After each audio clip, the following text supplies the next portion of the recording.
രാമായണത്തെയും ഹൈന്ദവ സമൂഹത്തെയും അവഹേളിച്ച മാധ്യമം പത്രത്തിനെതിരെ നിയമ നടപടി സ്വീകരിക്കുമെന്ന ബി.ജെ.പി. സംസ്ഥാന ഉപാധ്യക്ഷൻ അഡ്വക്കേറ്റ് ബി. ഗോപാലകൃഷ്ണൻ. തുഞ്ചത്തെഴുത്തച്ഛനെ സവർണ ഫാസിസ്റ്റാണ്, ശൈശവനാണ് എന്നും ദളിത് പീഡനങ്ങളുടെ ഉറവിടം വാത്മീകിയായിരുന്നു എന്നൊക്കെ എഴുതി രാമായണം ദളിതർക്ക് എതിരാണെന്ന് വരുത്തി തീർക്കുന്നു. എന്നാൽ അവഹേളനം ഉണ്ടായിട്ടും മൗനം പാലിക്കുന്ന കമ്മ്യൂണിസ്റ്റ് കോൺഗ്രസ് നേതാക്കൾ മറുപടി പറയണമെന്നും അദ്ദേഹം ആവശ്യപ്പെട്ടു. വിവരങ്ങളുമായി തൃശ്ശൂരിൽ നിന്ന് മനോജ് ചേരുന്നുണ്ട്. മനോജ്, രാമായണത്തെയും ഹൈന്ദവ സമൂഹത്തെയും അവഹേളിച്ച മാധ്യമപത്രത്തിനെതിരെ രൂക്ഷ വിമർശനമാണ് ബി. ഗോപാലകൃഷ്ണൻ നടത്തിയിരിക്കുന്നത്. എന്തൊക്കെയാണ് കൂടുതൽ വിവരങ്ങൾ?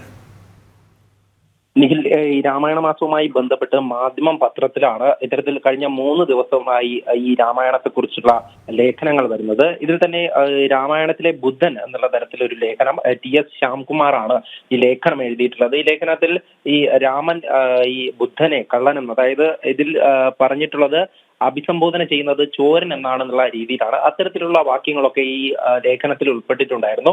ഇത്തരത്തിൽ മാധ്യമം പത്രം രാമായണത്തെയും ഹൈന്ദവ സമൂഹത്തെയും എഴുത്തച്ഛനെയും ഒക്കെ അവഹേളിക്കുകയാണ് എന്നുള്ള ആരോപണമാണ് അഡ്വക്കേറ്റ് ബി. ഗോപാലകൃഷ്ണൻ ഉന്നയിച്ചിരിക്കുന്നത്. ഇതിൽ തന്നെ കൃത്യമായും ആ ലേഖനങ്ങൾ പരിശോധിക്കുമ്പോൾ രാമായണത്തിൽ ദളിതർക്ക് എതിരാണ് എന്നുള്ള രീതിയിലുള്ള ഒരു ശൈലിയാണുള്ളത്. രാമായണത്തിൽ എവിടെയാണ് ബുദ്ധൻ ഉള്ളത് എന്നുള്ള കാര്യമാണ് അഡ്വക്കേറ്റ് ബി. ഗോപാലകൃഷ്ണൻ ചോദിക്കുന്നത്.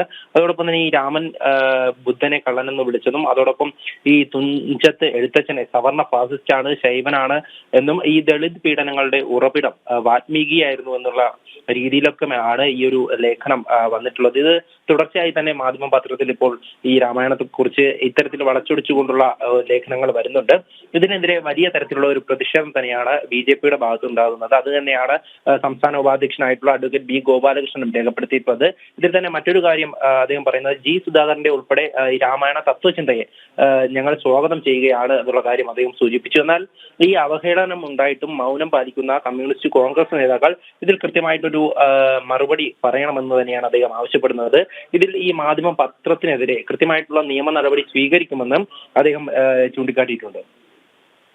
ശ്രീ മനോജ്, രാമായണത്തെയും ഹൈന്ദവ സമൂഹത്തെയും അവഹേളിച്ച മാധ്യമ പത്രത്തിനെതിരെ നിയമ നടപടി സ്വീകരിക്കും എന്ന് BJP സംസ്ഥാന ഉപാധ്യക്ഷൻ ബി. ഗോപാലകൃഷ്ണൻ വ്യക്തമാക്കിയിരിക്കുന്നു.